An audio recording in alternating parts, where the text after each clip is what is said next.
What is the Yalta Conference? In February of 1945, the leaders of the United States, England, and the Soviet Union, also known as the Big Three, all met together in what is now the Yalta Conference. The three leaders were known as the Big Three because of the world importance of the three nations that they ruled.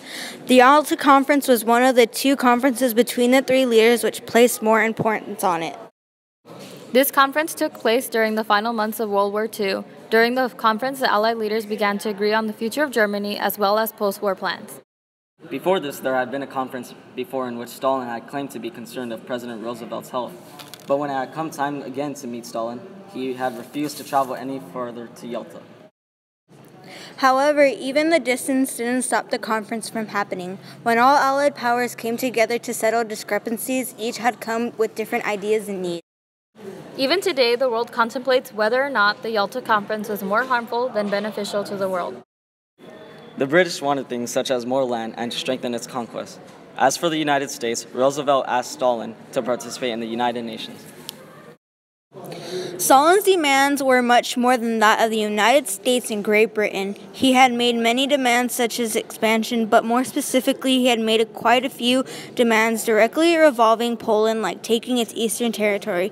Furthermore, as he made more claims, he made it very clear that these were non-negotiable. During the conference, the three leaders made arrangements to require Germany's unconditional surrender and to set up in the conquered nations 4 zones of occupation to be run by their three countries and France. Stalin also agreed to permit free elections in Eastern Europe and to enter the Asian War against Japan. In turn, he was promised the returns of lost lands to Japan in the Russo-Japanese War of 1904 to 1905. At the time, most of these arrangements were kept secret.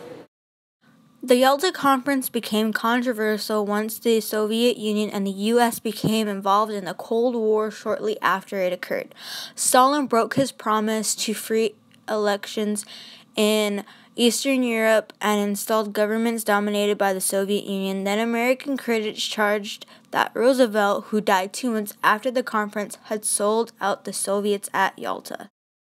Initial reaction to the Yalta agreements was celebratory. Roosevelt and many other Americans viewed it as proof that the spirit of U.S.-Soviet wartime cooperation would carry over into the post-war period. This sentiment, however, was short-lived. Deals made between the U.S. and the Soviet Union were soon betrayed as Russia came to realize that capitalism and communism could not coexist. This conference was important because it resulted in the divide between Russia and the United States.